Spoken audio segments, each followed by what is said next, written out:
বাঙালির ইমোশন জড়িয়ে রয়েছে, ইলিশ, চিংড়ি, খাসির মাংস।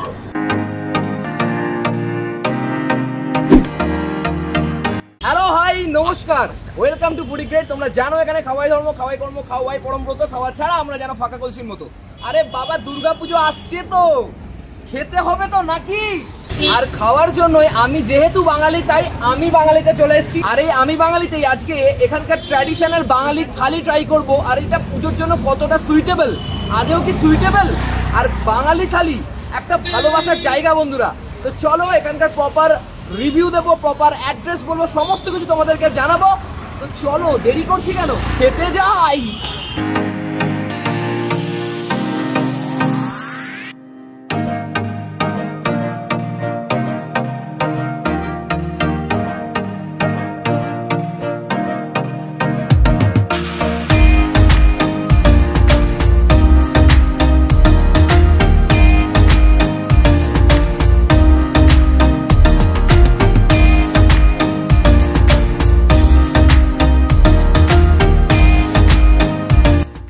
দুর্গাপুজোয় অনেক খাবারের তো দোকান ফোকান খুলে গেছে। তো ভাই, দুর্গাপুজোয় এমন কোনো দোকান আমার বেছে যেতে হবে যেখানে খাবার খুব ভালো পাওয়া যায় এবং সেটা রিজনেবল প্রাইসে পাওয়া যায়। তো আমি ভাই বাঙালি মানুষ, বাঙালি খাবার দাবার আমার ভাই দারুণ লাগে খেতে। আর তার জন্যই আমি আজকে বাঙালি খাবার নিয়ে বসে পড়েছি, থালি ফালি নিয়ে বসে পড়েছি, সবই তোমাদেরকে দেখাবো। তবে তার আগে ভেটকি মাছের একটা ডায়মন্ড ফ্রাই ওনারা কিন্তু দিয়েছেন এবং সেটা খাবো। তবে ডায়মন্ডের মতন দেখতে হয়নি, এটা আর একটা এরকম একটা ব্যাপারটা আসতো, তাহলে ডায়মন্ড ব্যাপারটা আসতো। তবে তোমাদেরকে দেখাই ভেতরে মাছের বিষয়টা কতটা আছে।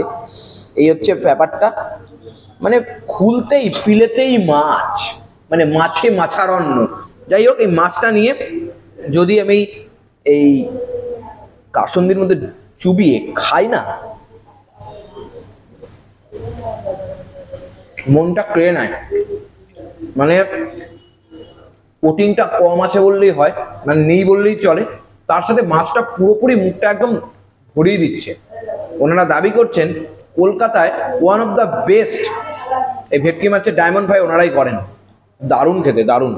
তো বন্ধুরা, এখানে আর একটা জিনিস যেটা লক্ষ্য করলাম, এই বাঁশের কিন্তু এনারা কিন্তু বসার ব্যবস্থাটা যেটা করেছে সেটা কিন্তু বাঁশের চেয়ার টেবিলের কিন্তু সুব্যবস্থা করেছে। যাই হোক, আমার কাছে চলে এসেছে মাটন থালি। তার সাথে যেটা সব থেকে বড়, এখন অব্দি চ্যানেলে প্রথমবার আমাদেরকে শো করব, সেটা হচ্ছে এই ডাব চিংড়ি। বাহ, দারুণ দারুণ ব্যাপার স্যাপার।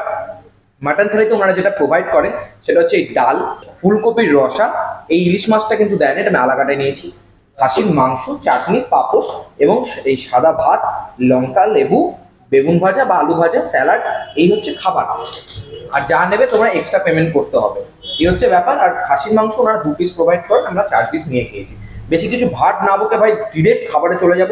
আর ভাই সাব, একটা জিনিস দেখলাম, বাঙালি থালিতে কি চামচ দেয় ভাই? বিরিয়ানিতে এই চামচ খায় না, ফ্রাইড রাইস, চিলি চিকেন এই চামচ খায় না, বাঙালি থালিতে চামচ, বাঙালিদের অসম্মান হবে। যাই হোক, এই হচ্ছে ভাত, একটু ভেঙে নি। আহা, ভেরি নাইস। আমি একটু ডাল দিয়ে নিই, যথেষ্ট গাঢ় মিক্স ডাল, কড়াইশুঁটি দেখতে পাচ্ছি, দারুণ লাগছে বিষয়টা। একটু মাখিয়ে যদি লেবু চিপে নিতে পারি তাহলে তো ভাই বাঙালিয়ানা প্রকাশ পাবেই পাবে।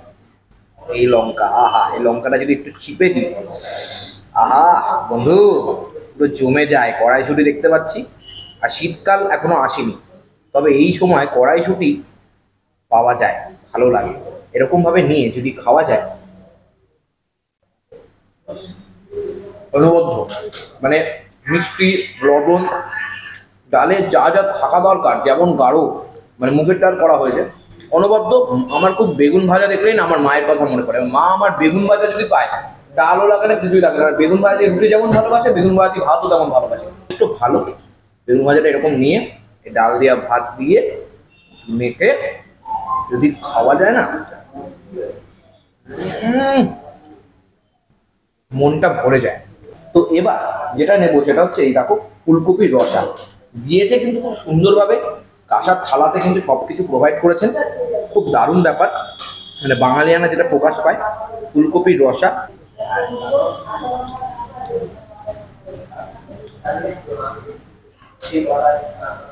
অনেকে ফুলকপির রসে মিষ্টি ভালোবাসে, আমি যেরকম ভালোবাসি এমনি মিষ্টি দেওয়া হয়নি, নুনটাও পরিমাণ কম, তবে খাবারটা দেখে খেতে ভালো লাগছে।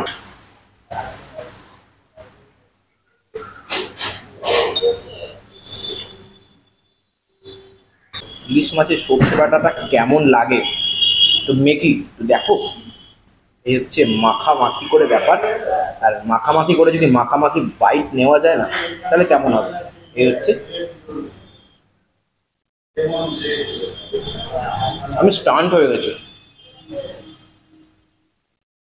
লিটারালি স্টান্ট হয়ে গেছে। কেন জানো?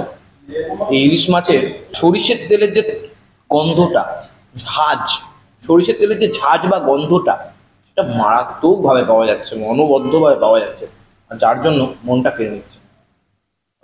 আহা আহা, অনবদ্য। মাছটা দেখাই তোমাদের। ও ও ভাই, দেখেছো কতটা ফ্রেশ? বাহ। বলতে বলতে বন্ধুরা মাটনটা সব ঢেলে ফেলেছি। মাটন রাইসটা দেখতে পাচ্ছ তো, একটু রাইসও নিয়ে নিয়েছি। ও জমে পুরো ক্ষীর হয়ে গেছে। 4 পিস মাটন নিয়েছি, সাথে এরকম rice, long grain rice basmati, এরকম মেখে, আহা, এরকম টেক্সচার। আর খাওয়াটা কিছু বলার নেই। বড় বড় রেস্টুরেন্টে না এসেই না চেঞ্জ করে হারিয়ে দেবে, পুরো হারিয়ে দেবে। পেঁয়াজ দিয়ে বাঙালি মাটন খেতে ভালোবাসে, মানে স্যালাড দিয়ে, আমিও খুব ভালোবাসি। বাবা বাবা, অনবদ্য করেছে, অনবদ্য করেছে। আমি কিছু বলতে পারবো না, আমি খারাপ করতেই পারছি না। মানে দেখো মাটনগুলো, আমার একটা ব্যাপার, একটুখানি দাঁত দিয়ে ছিটার চেষ্টা করি।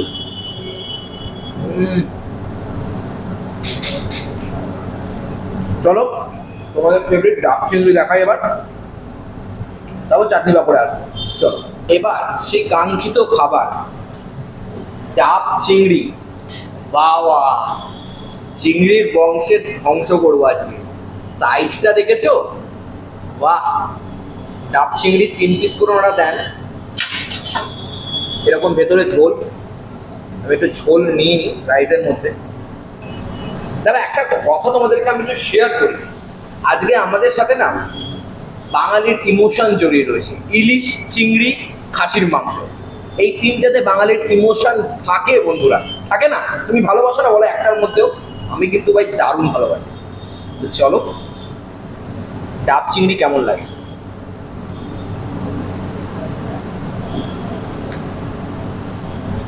দেখো মিষ্টি মিষ্টি একটা ফ্লেভার আছে, ওই রেজালা যেমন খেতে হয় ঠিক তেমন টেস্ট। আমি যদি নাম্বার কাউন্টিং করি তাহলে ওই 1-এ রাখবো ইলিশ মাছ, 2-এ রাখবো খাসির মাংস, 3-এ রাখবো এই চিংড়ি মাছ। চিংড়ি মাছগুলো কেমন দেখো, এই দেখো ভেতরের মাংসটা দেখতে পাচ্ছ, ও লম্বা করে একদম এই মাংস, ঠিক আছে, লম্বা ওই কাঠি দিয়ে রেখেছি, কাঠিটা বের করে আমি, অনবদ্য লাগে।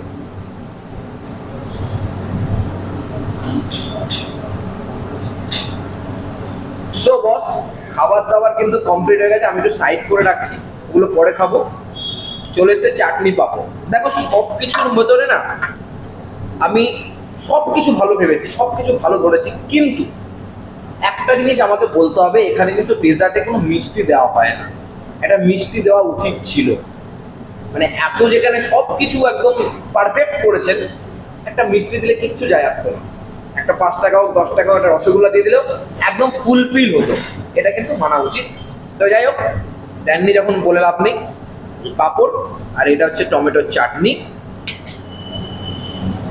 ওটাই টমেটোর চাটনি, খেজুরের চাটনি, খেজুরের চাটনি, এই পাঁপড় দিয়ে খেজুরের চাটনি দিয়ে। চলো আমরা একবার আউটডোরে যাই, এখানকার প্রপার অ্যাড্রেস সব কিছু শেয়ার করবো। চলো। সো ওভারঅল বন্ধুরা খাওয়া দাওয়া তো বললাম দারুণ লেগেছে, খাওয়া দাওয়ার নিয়ে কোনো কথা নেই, আমার কোনো কমপ্লেন নেই। আমার যেটা কমপ্লেন সেটা তোমাদেরকে আমি শেয়ার করে দিয়েছি। আর এখানেই হনফন বাজাও, দেখেছো তো কাকা, আমি যেখানেই বাজাবো সেখানেই হনফন বাজাবো, মানে আমি যেখানে বাজাবো আমি যেখানে ভিডিও বানাবো, তাই তো? ইয়েস। যাই হোক, এই জায়গাটা হচ্ছে কাঠগোলা গ্রাউন্ড, 7 নম্বর কাঠগোলা গ্রাউন্ড। বিধাননগর থেকে তোমরা যদি এখানে আসতে চাও অটো ধরবে, ওই পেছনে চলে গেল অটো। কাঠগোলা গ্রাউন্ড, 7 নম্বর কাঠগোলা গ্রাউন্ড, ওই দেখো ব্যাংক অফ ইন্ডিয়ার একদম সামনে। এই হচ্ছে আমি বাঙালি, এখানে তোমরা চলে আসতে পারো, বা শিয়ালদা থেকে আসতে গেলে মেট্রো ধরে করুণাময়ী, তারপরে আবার কাঠগোলা গ্রাউন্ড, ওই অটো ধরে 10 টাকা নেবে। তো যাই হোক, চলে আসতে পারো। আমার কিন্তু ভাই দারুণ লেগেছে। তুমি কি এখানকার খাবার খেয়েছো? আমি হ্যাঁ, আমার লাল ঝলছে। তোমার লাল ঝুলছে? ও মাই গড। যাই হোক, খুব মজা করেছি, আনন্দ করে খাবারগুলো খেয়েছি, জাস্ট দারুণ খাবার। বড় বড় রেস্টুরেন্টকে ভাই হার মানিয়ে দেওয়ার ক্ষমতা রাখে কিন্তু আমি বাঙালি, তাই তো? আমি রক্তে বাঙালি। ও রক্তে বাঙালি, আর আমি কি ইন্ডিয়ান, তাই তো? চামড়াতে। আমি চামড়াতে। যাই হোক, ভালো থেকো, সুস্থ থেকো, অনেক ভালো রেখো সবাইকে। আর চ্যানেলটার পাশে থেকো, সাবস্ক্রাইব করতে বলে দাও না একটুখানি। এই যে পুরো আঙুল দিয়ে সাবস্ক্রাইব করে দিতে হবে, তাই তো? ইয়েস, সাবস্ক্রাইব করে দিও। আর আমি বাঙালিকে সাপোর্ট করতে পারো, অনেক অনেক অনেক ভালোবাসা রইলো। তোমরা জানো এখানে খাওয়াই ধর্ম, খাওয়াই কর্ম, খাওয়াই পরম ব্রত, খাওয়া ছাড়া আমরা যেন ফাঁকা কলসির মতো। যা দি ইয়ঙ্গে বন্ধু, তাই তো যাই সঙ্গে। ফুডি গ্রেট মানেই বেটার ফুড বেটার লাইফ। রাস্তাঘাটে অনেকেই দেখছো, চিনতে পারছো, হাসছো, কিন্তু কথা বলতে পারছো না লজ্জায়, কেন? আমি বুঝতে পারছি, চিনতে পারছো, কথা বলবে, ভালো লাগে তাহলে। টাটা, আজকের ভিডিওটা এইটুকু। আর এই আমি বাঙালিতেই আজকে আমি